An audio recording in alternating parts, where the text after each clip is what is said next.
Welcome to the first annual IBWAA Awards. John, welcome. Well, thank you for having me. I really appreciate it. A lot of good baseball Well, stuff going on right now. I mean, the season's over.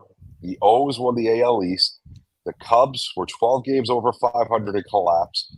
The Yankees aren't in the playoffs for the first time since when? 2016, if I'm Yeah, correct. it's been a while. Yeah. Buck left New York again. And Unfortunately, here we are. oh, go on. Go on.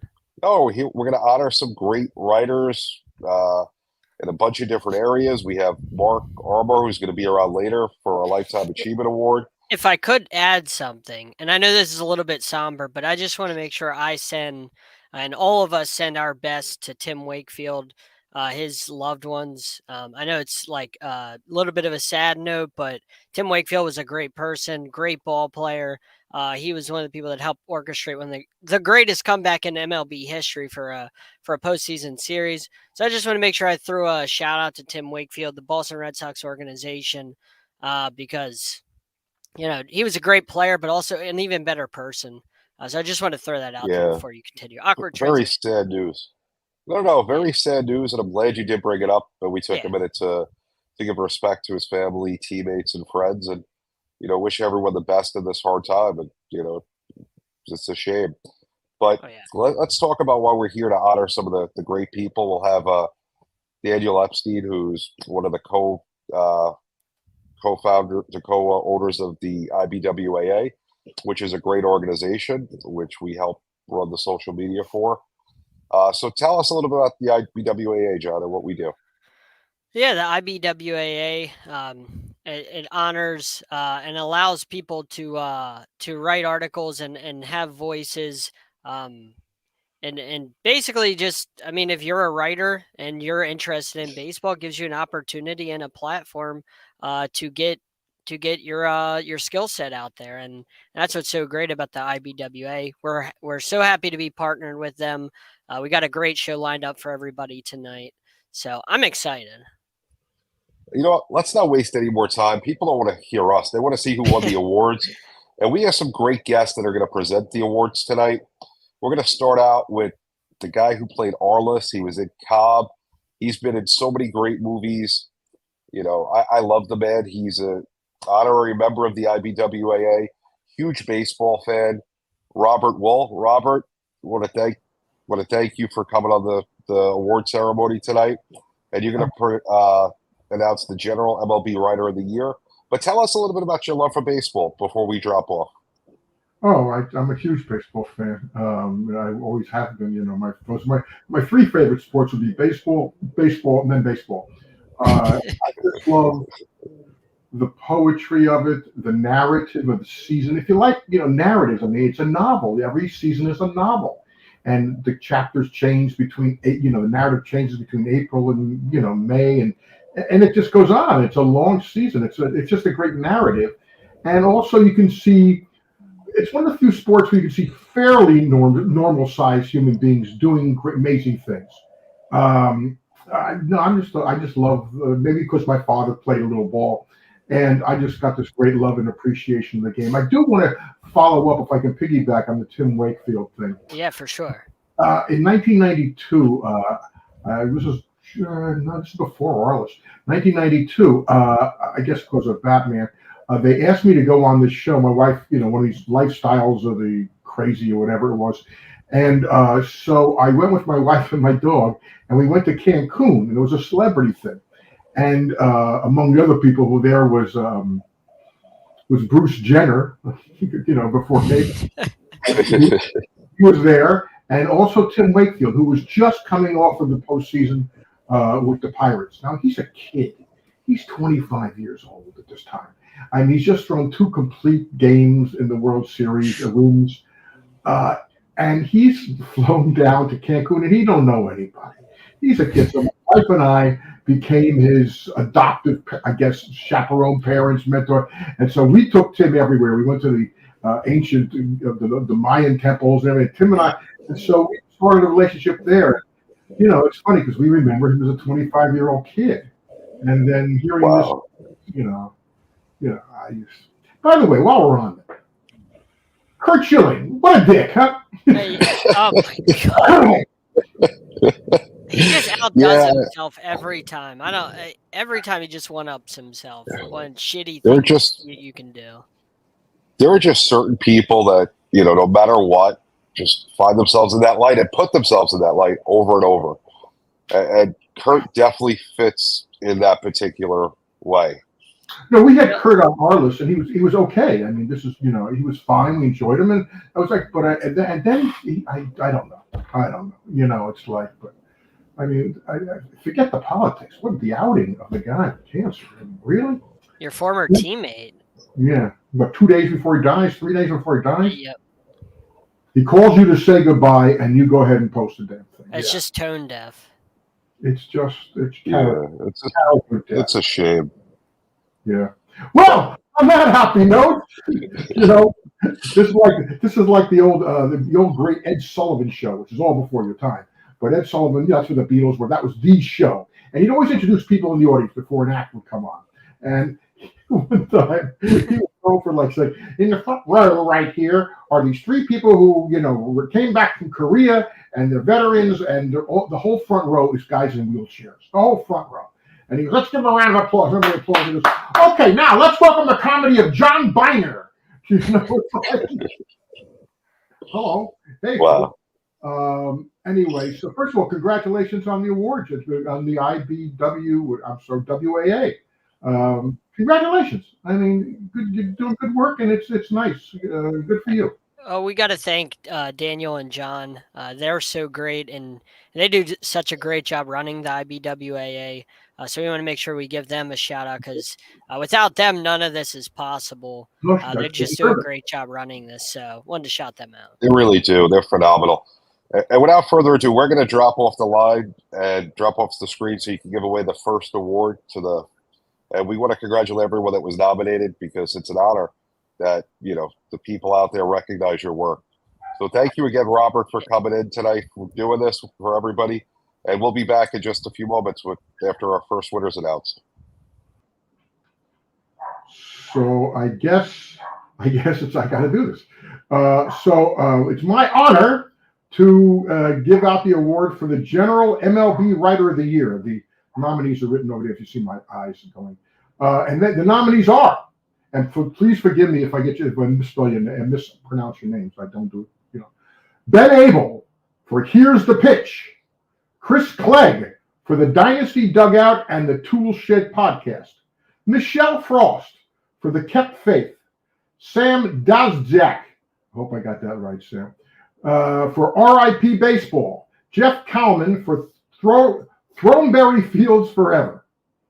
Oh, there's more of these guys. Oh, sorry.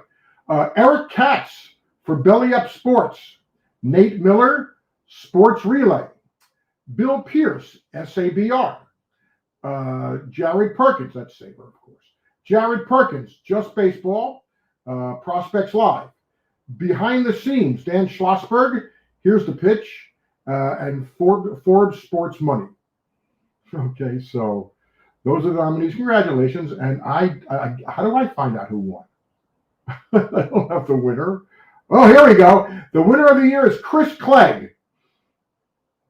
And I don't know if Chris is here. Is he here? No, right now none of the nominees were here tonight. But we do want to congratulate Chris for winning. And Robert, we want to thank you for taking the time to come on and announce the first award. It's an honor, the first ever IBWAA awards, and you got to announce the first award ever for the IBWAA. There you go. That's pretty cool. I believe I was listening to you on the radio the other day. Is that right? On one of his radio shows? Yeah, with Maggie. Yeah. Yeah, I was driving home and I thought I heard your voice and I was like, that sounds familiar. Yeah, I like those guys. Yeah, they're great. We met them on Radio Row. Phenomenal people. Yeah, they're good stuff. Anyway, it was my pleasure to do it. Thank you for asking me to do it. It was an honor. And again, congratulations to the IBWAA for doing really good work. For doing good work and having it and helping people out. Appreciate it. Well, thank you so much, Robert. Pleasure as always. Great having you tonight. Thank you. Bye-bye. So, John, Chris Clegg wins the first ever general MLB Writer of the Year. What an honor to be voted on by the public and nominated by the members. That's phenomenal. Yeah, it's kind of like winning the very first Super Bowl. Whenever the NFL transitions over to the Super Bowl era, it's kind of like winning the very first Super Bowl. Nobody's ever going to forget the inaugural winner. So we definitely have to make sure we give him the props on being the inaugural winner. That's quite the recommendation. Right? That's pretty cool. So we have a minute. Brian's having some technical issues. So let's talk about the MLB postseason because we're a little ahead of Sure. schedule anyway. So your O's win the AL East for the first time in how long? First time. Oh man. First time since 2014. It's been 9 years. Wow, that's it's been a while. I remember, back in the day they were in battles with the Yankees when the Yankees were really good in the mid-90s. Then they went through some tough times. They got a really good front office right now. Some phenomenal young players. Who are you most excited about out of the young guys? I mean, you had to be excited about Gunnar Henderson. Adley Rutschman gets all the attention, but what Gunner's done, he's broken so many Cal Ripken Jr.'s rookie records this year. He's done so many things that have never been done in the history of the Baltimore Orioles organization, and he's only a rookie. And like I said, Adley Rutschman gets all the attention, rightly so. But Gunner reminds me of Manny Machado with his defense, and he's so good. So if you don't know who Gunnar Henderson is, you're about to find out on Saturday for Game 1. When Baltimore starts it off. And obviously we're gonna go to the World Series. I mean, we're not worried about the Rangers or the Rays. I mean, we've handled both of them this year. I'm not worried about either team. So, well, let's not get ahead of ourselves. There's All right, still sure, going to be fine. 11 other teams in the postseason right now, besides the Orioles, and we'll see what they could do. I mean, first year in after a while, a lot of young talent, so definitely not to be slept on. But you never know. There's some good teams in there. Besides the Orioles, who's the toughest team you guys think that'll be out there? Are you talking AL or NL? Anywhere in the playoffs at the Ah, moment. obviously, it has to be the Braves. I mean, the Braves are just on a mission. They're on another planet that no other team has been on this season. That no other team is on. They're just on a mission. That said, I do believe that they can be beaten they can be beaten by the Brewers. They can be beaten by the Phillies. They can be beaten by the Dodgers. I think those are the only teams in the NL that can beat them. Then on the AL, I mean, any of those teams can win. Rays, Orioles, Astros, even the Rangers, who have a lot of pitching. Any of those teams can win. I don't think the Twins or Jays are going anywhere. But those other teams in the AL, I mean, they all have pitching. Um, they all have offense, but they have what you need in the postseason, which is pitching and defense. So it's no walk in the park for the Braves to win the World Series. There's a lot of teams with deep bullpens, deep starting rotations, and I think it's gonna be possibly the best postseason we've ever seen because there's so many teams. You really don't know who's gonna get there. So one of the questions I have, and I look at this year after year, and I'm always excited to see all this young talent. And I'm sure, right now we're giving awards to people that cover baseball. So, Of course. everybody here knows about all the exciting young talent that MLB has right now. Is the MLB more stacked now with young talent today than we've seen in the last 10 to 15 years, or is it just that I'm noticing it more? Because it's definitely not the MLB's marketing. No, it's not their marketing. They don't do a good job marketing their stars. I think that the stars are more prevalent only because of the pitch clock, and so you're seeing more. You're seeing more stolen bases. You're seeing the things that were baseball, but you kind of lost sight of that for a long time. But you have to get back to that because your pitch clock forces the pitcher to pitch faster. It allows more stolen bases, and so it gets back to small ball baseball. It gets back to what baseball was, and you're able to showcase more of the young guys and more small ball type of baseball, you're able to showcase that more. Guys are able to show their five tools as opposed to just hitting home runs or bust, unless you're Kyle Schwarber. So, I mean, you brought up the pitch clock, and over the last couple of years, there's been a revolution of new rules in MLB, which started basically with the COVID era. So, Yeah. I'm going to ask you this question. Do you think that all the new rules have changed and given certain teams advantages, or do you think it's fair across the board that there's no advantage to any team with this? No, it's fair across the board. It's just a matter of how you adapt to those changes. So teams like the Baltimore Orioles have adapted to those changes. The Atlanta Braves have adapted to those changes by being able to change their strategy and steal more bases and things of that nature. Those teams have been able to adjust. And you see why teams like the Orioles and Braves are as good as they are, because they're able to move up runners without having to bunt them over. You get a base hit, and a guy steals second, and he's on second, and you didn't have to sacrifice him to second. And you have three opportunities to drive him in. So I think teams have just been able to adjust to the new rules. The only rule I don't like, and I think a majority of people probably would say this, is extra innings, the guy on second. I think that's the dumbest rule in the world, but they got the rules pretty well down these past couple years, so I can't really complain. The pitch clock, it's been a lot better than we all, were complaining about before the season. So I think it's actually been really good for baseball. I was wrong about it. I thought it'd be bad, but it's been really good for the game. At the beginning of the year, I hated the pitch clock, but I still hate it, but I understand the reason for it, and I see the positive effects of it. Yeah. It doesn't mean I like it. Sometimes I like things that don't help the overall agenda of things. Because you don't want to sit there for think 4 hours at a baseball game. 2.5 is fine, maybe 3. If it goes in extras, it goes in extras. But sitting there for a game that's almost 4 hours long, a baseball game, it's really hard to do, especially if you have kids. 2.5 is ideal. You get in, enjoy the game, you get out. The only bad part is you really don't get opportunities to go to the bathroom or get food. But, you take the good with the bad. So unfortunately, Brian McRae was having internet issues. So we're going to do the second award, and then we're going to have Greg Pryor come on to do the third award. Sure. So the second award that we have is the podcast/video host of the year. So I'll announce the nominees. So we have Kyle Banduho, Big Screen Sports from Phenom to the Farm. That sounds awesome. Jeff Barnes and Jana Dunow, Sibling Rivalry Baseball Podcast. Brig Berthold and Brad Kernow from Baseball Together Podcast. Lindsey Crosby from Locked On MLB Prospects. Steve Feck, Slasher Sports, Jays from the Couch. Michael Govier, FTN Fantasy, Palazzo Podcast, Fantasy Sports. Jeff Griffin, the Texas Baseball Report, the Dome Foamers Podcast. Mark Collier and Gordon Collier, Almost Cooperstown. That's a pretty cool name. Anna Label, Speak Up Sports.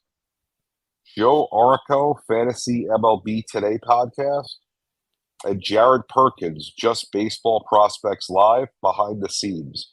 Those are John, when Jay hang on 1 second. When Jay puts up the winner, I'll let you announce it. All right. Since I got to announce everybody.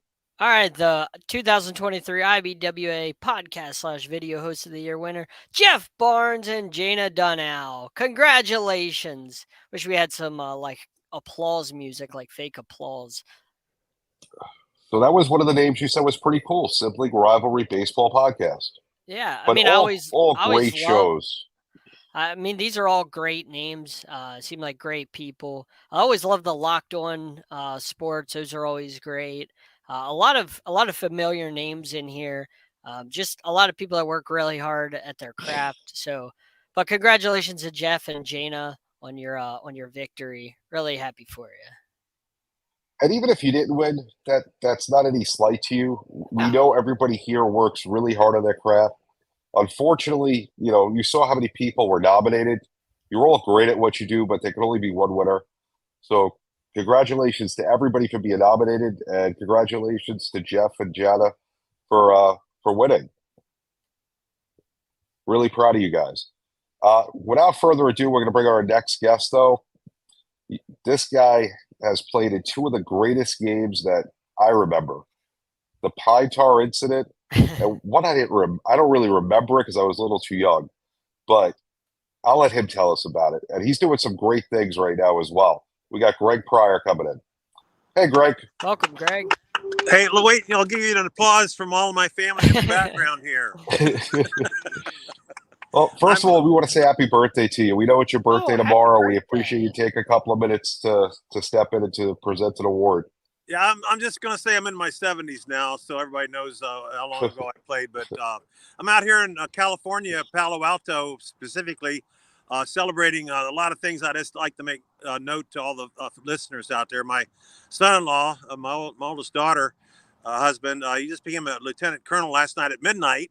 Wow, congrats. My 12-year-old grandson just beat Burkett's lymphoma, and we just rang the bell for him last Wednesday in front of 100 people. So awesome. My wife and I flew out here for that, and then I'm celebrating my wife's birthday in October and my birthday too. So I'm having a wonderful time here, and I'm excited to join you to read off the list here in a minute. So you mentioned two events that I played in my life, and unfortunately we have to keep talking about them because people are forgetting the Pine Tar game in New York, in Yankee Stadium, when George Brett used a bat that did not have enough pine tar on it. And then we also are talking about the disco demolition game in Chicago when Mike Veck had one of the most disastrous events in baseball history, where he tried to blow up disco music between the game of a doubleheader with the Tigers.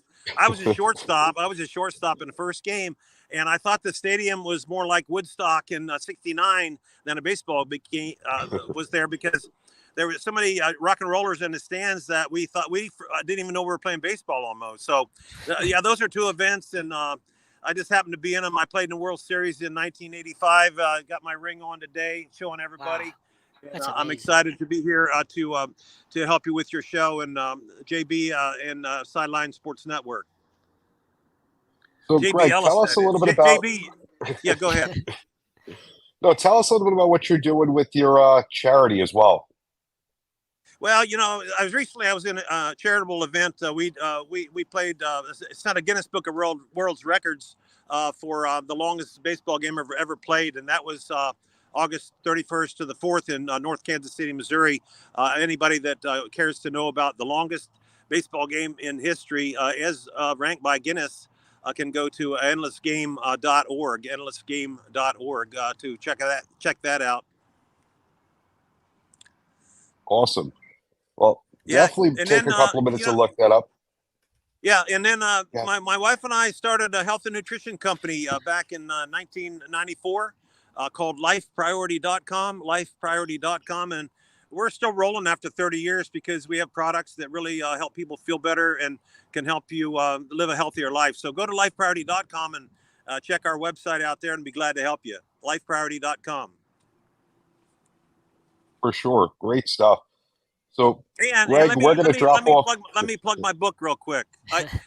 This is not often that a backup. It's not often that a backup infielder writes a book, but I told so many stories in my life. My daughters prompted me to write 27 stories about events in my life, and I one of the stories in the book is the day the Yankees made me shave, and they made me shave back in '77 when I was in Yankees spring training in Fort Lauderdale. So I like the story that I wrote so much that I named the book The Day the Yankees Made Me Shave, and people can go look up my book and hopefully order an autographed copy if they want. For sure. It's a great book. I've read it. I love it. We're going to drop off the screen, Greg, so you can announce the awards. Have a happy birthday and enjoy the time with the family. Great news, and congratulations on your son-in-law. Yeah, congratulations. Have a great show, and congratulations to all the congratulations to all the winners and the people that didn't win, because you're really promoting the baseball, and I love it, JB. Keep up the good work. Sideline Sports Network. Thank you. Thank you.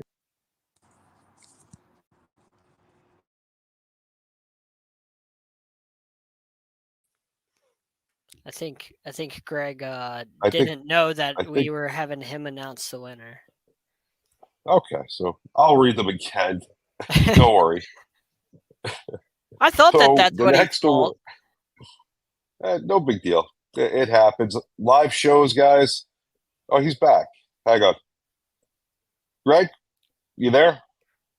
Maybe having internet issues as well. Oh, there he is. Greg?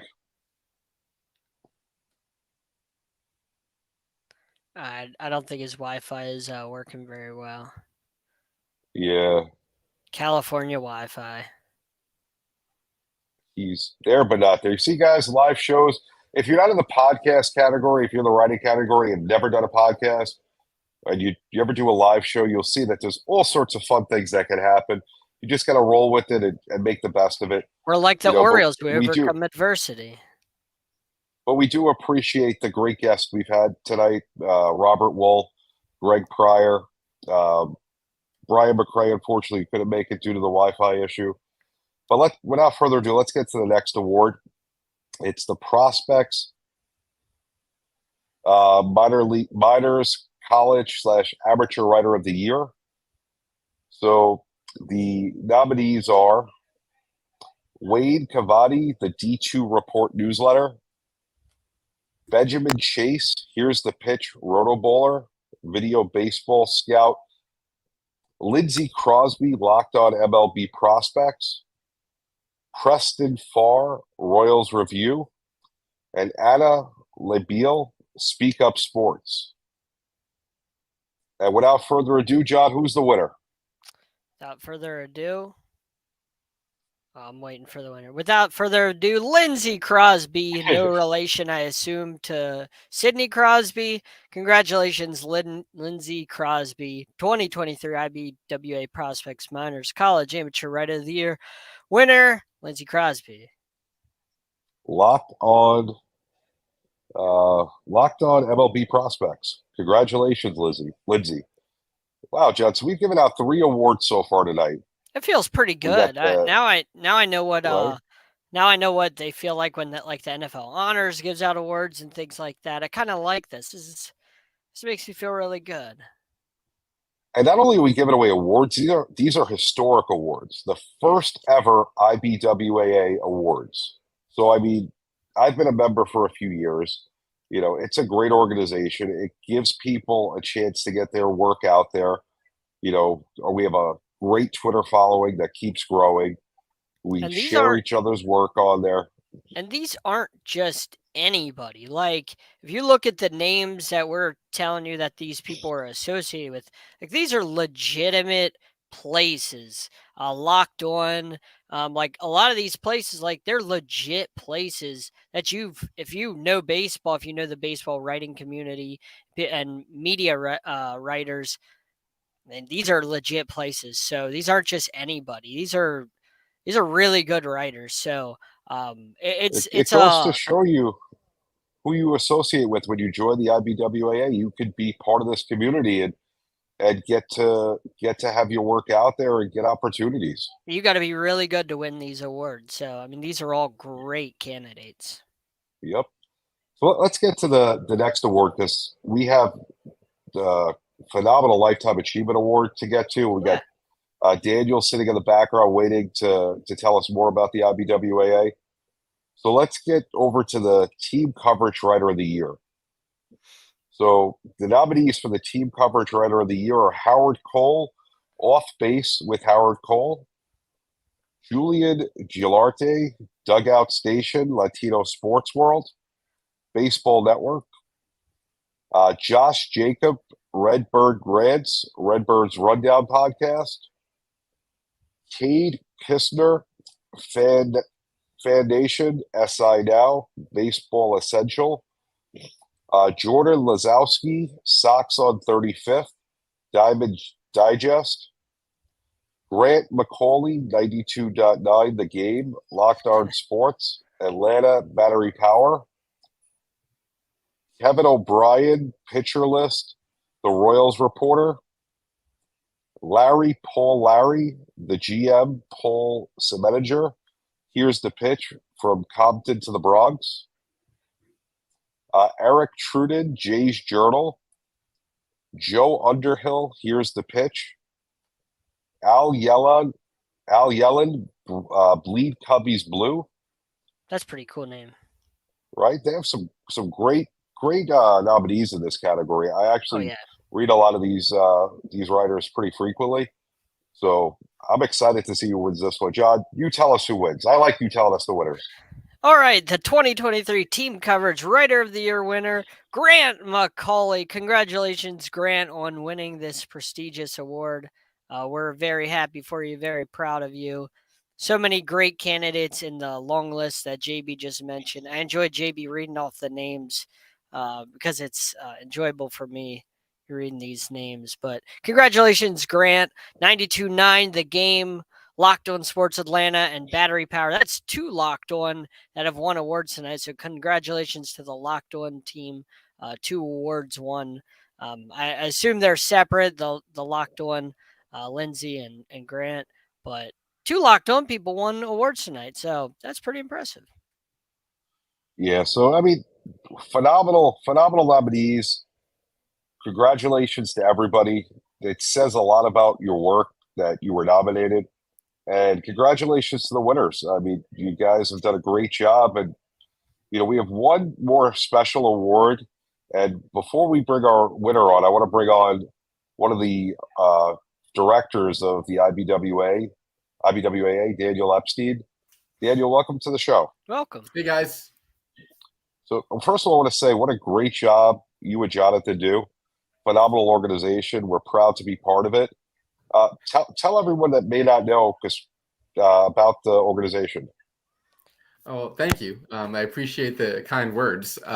So the IBWAA, the Internet Baseball Writers Association of America, it was founded in 2009 by Howard Cole.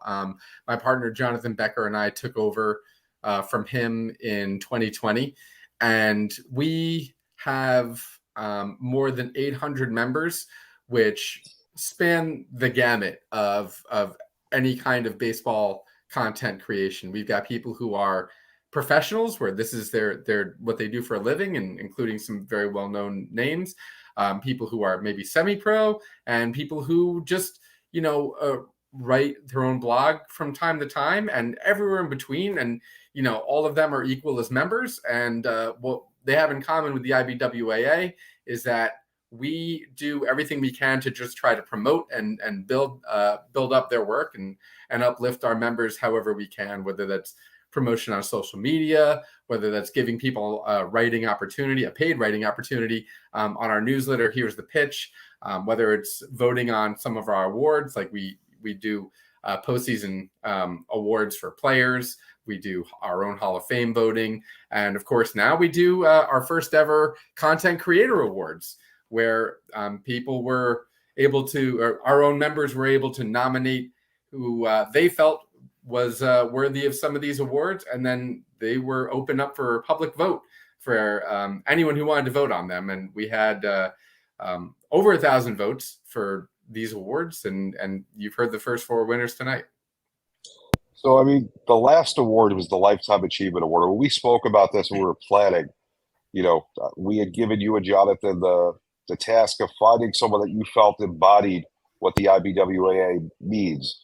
So tell us a little bit why you made the decision to choose Mark, and a little bit about the thought process as to how this came about. Well, we selected Mark because of really what it says in the award, a lifetime achievement of incredible work in baseball. That not only does it speak for itself in the quality of his own work, but also in the way that he has provided resources and opportunities for other baseball writers and researchers. So he is the president of SABR, Society for American Baseball Research, which has done unbelievable work in baseball research for more than 50 years. And he is also the founder of a couple of really incredible baseball and research initiatives, the SABR Bio Project and the SABR Cards Project. I feel like I'm clicking on a different SABR bio every day to read about different players. And he is the founder of that, as well as an author and a writer himself. Well, that's awesome. Without further ado, we're going to drop off the screen so you can present Mark with the award. We'll bring Mark on now.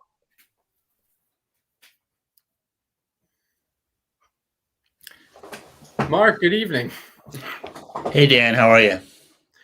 I'm doing well. Congratulations on being our first honoree of the IBWAA Lifetime Achievement Award. Well, I mean, I really appreciate it. I was kind of shocked, honestly, but it was a good shock. I mean, I appreciate it. I think it stands a lot for what Sabre is. I think that's a lot of it. So I will accept it on those on those terms for myself. So I will reduce my own ego a little bit, but it's great. I love what you guys do. Of course, I'm glad you're part of Sabre. This is the having awards. I mean, me aside, I mean, I think having content creator awards is a great thing as well. I'm glad you guys are doing that. I think it's probably going to get bigger and better from here because it's the kind of thing that gets everybody maybe a little bit excited and motivated as well. And, congrats to all the winners so far. And there's probably 12-year-olds out there that could be winning this award soon enough. So it's a great group. Well, I mean, that's what it's really all about. It's about trying to honor, the great work that that people do in creating baseball content, whether it's as a writer or podcast or whatever they're doing, because that is a very special and personal thing to be able to put yourself out there in words like that. So, so as president of Sabre, can you tell us about some of the big initiatives that are going on right now? Oh, wow.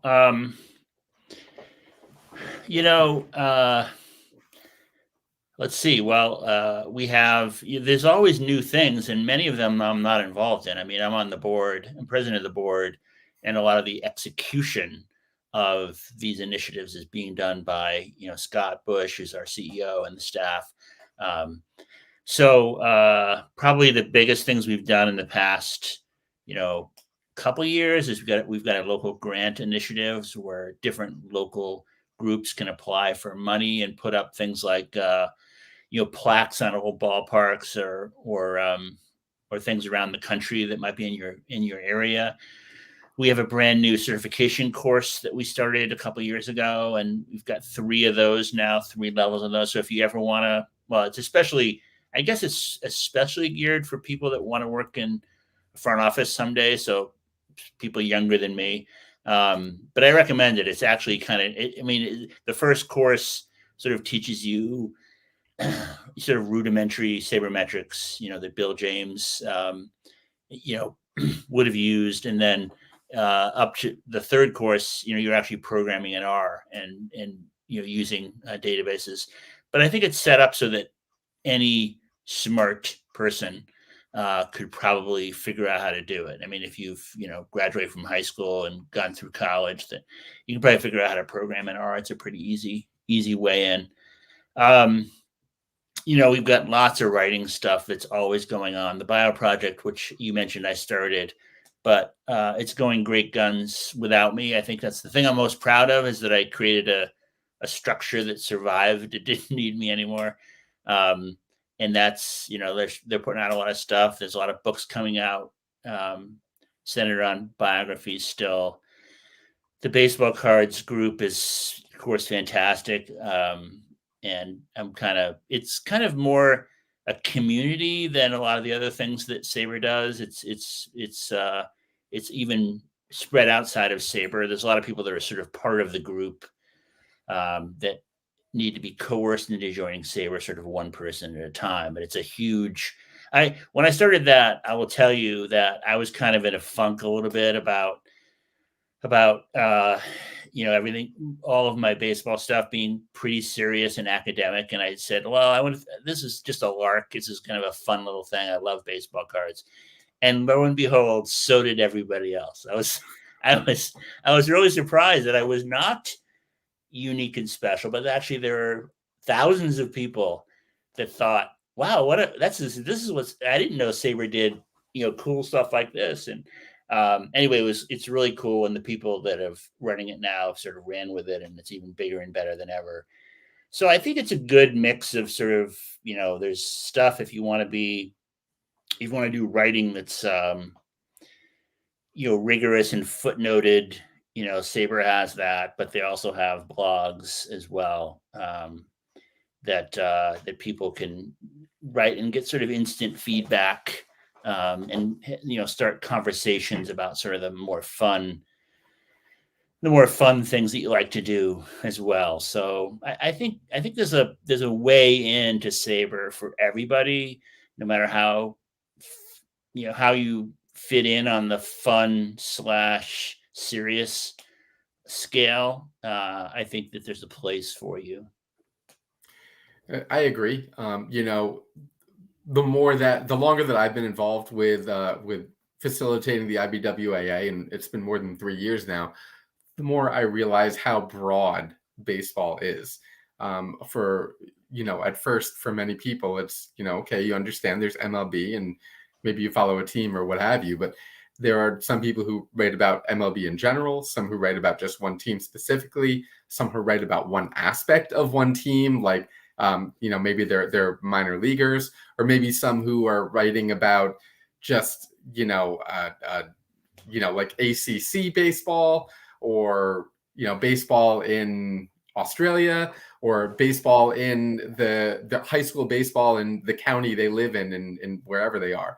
So, or historic baseball. There's so many different avenues towards not only covering baseball, but just appreciating baseball. There's no one right way to do it.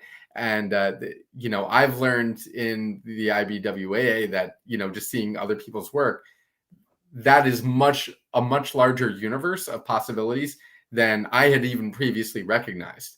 So, so I have to ask, do you have a favorite Saber bio? Oh my gosh.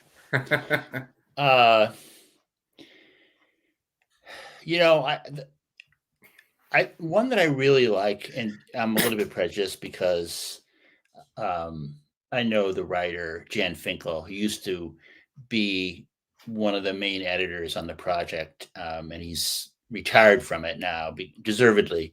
But he wrote a biography of Stan Musial, which I think is just fantastic. It was his favorite player as a kid. I believe some outing him that he's a bit older than I am, but he just, I find that sort of hard, because I wrote something this weekend about Brooks Robinson.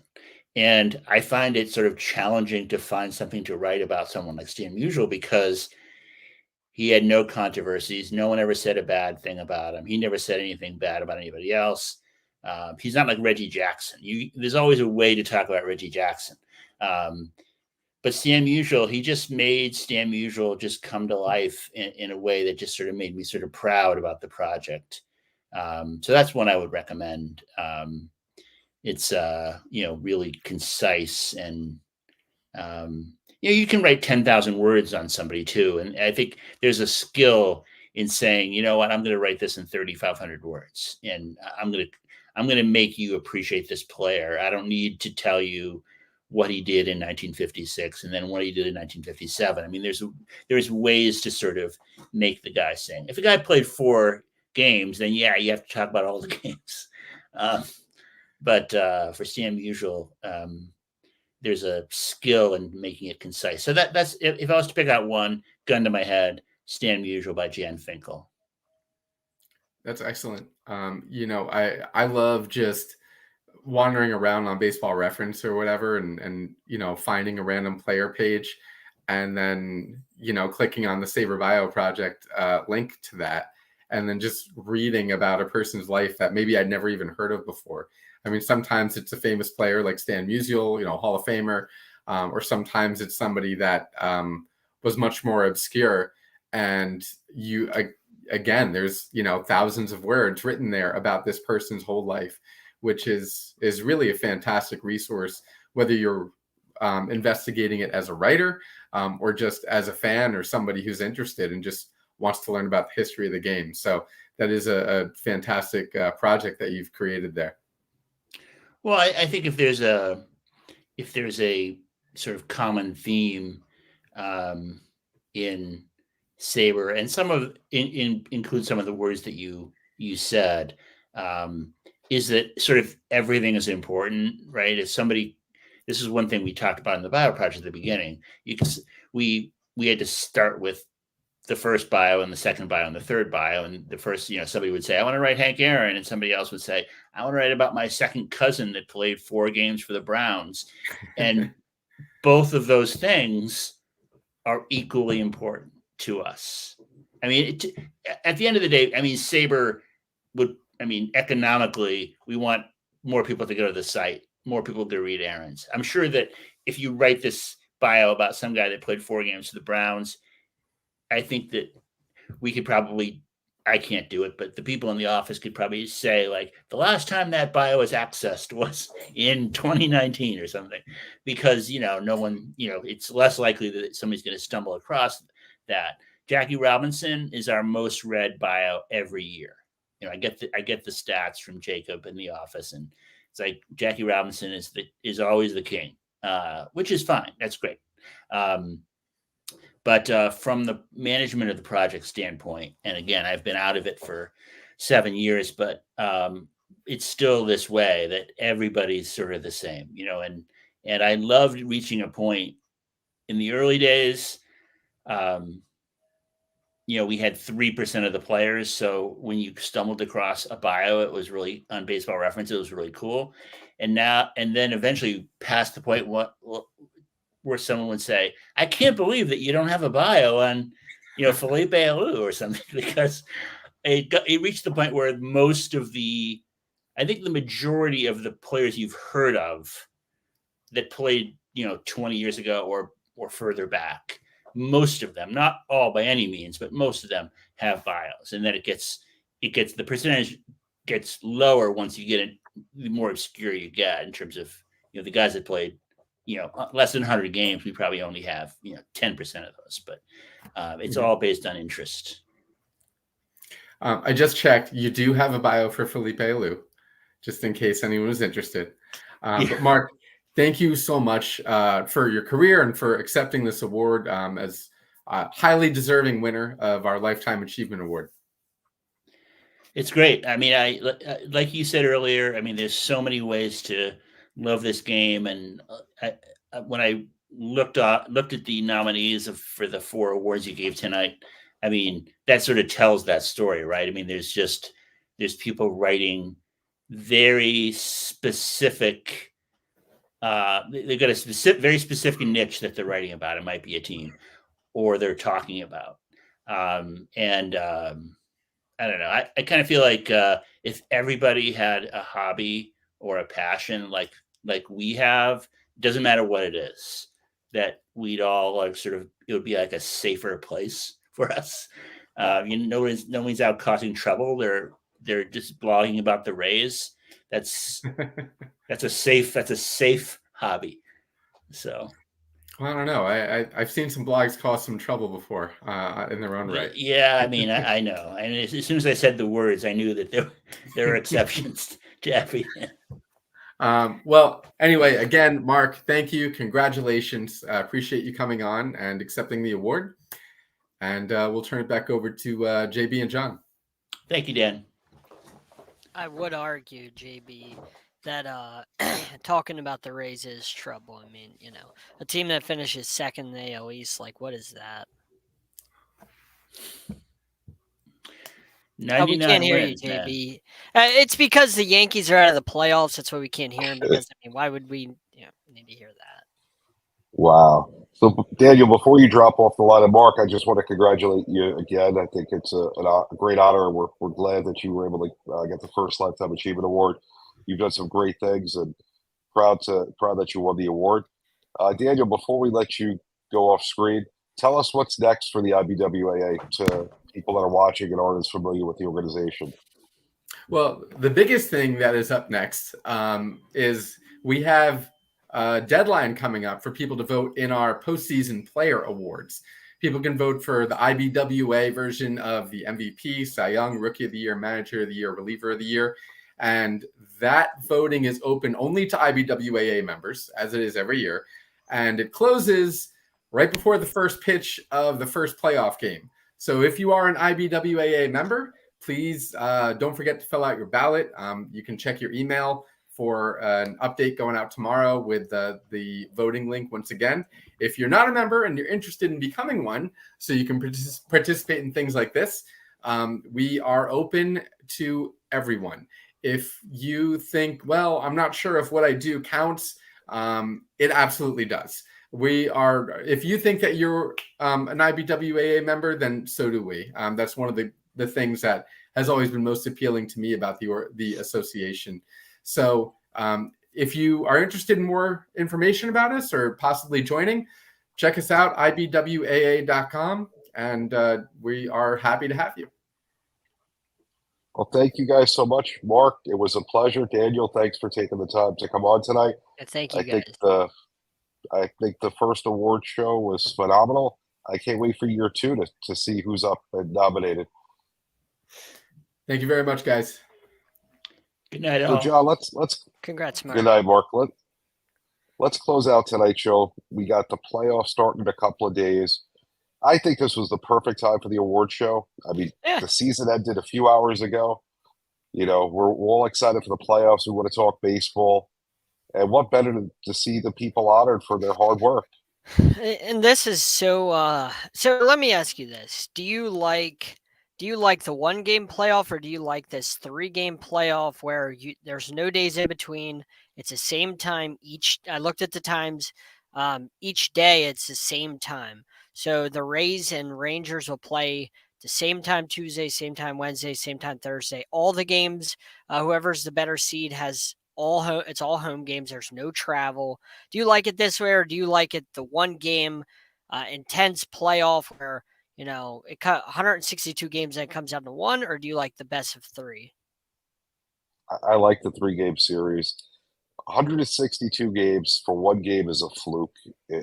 It's too much pressure for 1 game. It's great theater, but listen, if you're that good over 162 games, I want to see a series. If you have like a Buckner, no offense, that situation, but if you have a Buckner situation, takes 1 weird hop and your season's over after 162 and you play 1 game and it's 1 bad hop, the ball takes when it goes to your glove and then you're out because of that hop. It's like, wow.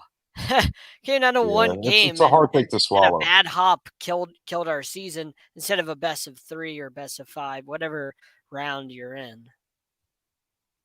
Yeah, I like the best of 3. But more importantly, John, I know you're going to be covering the Baltimore Orioles in the division series and hopefully beyond. Hopefully you get to go to a couple of rounds, maybe in a World Series, and cover the Baltimore Orioles. Whatever games they have, I'll be there. In the AL, I wouldn't mind seeing them make it. Unfortunately, both my Yankees and the Cubs for Confidential are both going to be sitting at home, hopefully both looking for new people at the top of the helm. But I will see you Tuesday. We're going to talk a lot more baseball and a lot more things on Sideline Sports. Remember, if you're... remind everybody about the radio station. Yes, so we are on 99.1 in Atlanta. You can listen on TuneIn Radio, WDJY, NFL pregame show, Sunday 12 to 1, our Tuesday night show, Wednesday morning 7 to 8. If you're not a member of the IBWAA, go to IBWAA.com, join today. We would love to have you as a member. We love to support our members. We love to see our people nominated for awards. We love all of our members to have input on awards. Daniel and Jonathan do a phenomenal job, and we hope to have you with us in the future. John, I'll see you Tuesday night on Sideline Sports. Till then, this was the first ever annual IBWAA Awards. I can't wait to see who wins next year. Yeah, I'm excited. It's going to be bigger and better. It's going to be awesome. We're going to outdo ourselves from what we did this year. It's going to be fantastic. Can't wait. Till then, see you guys next time.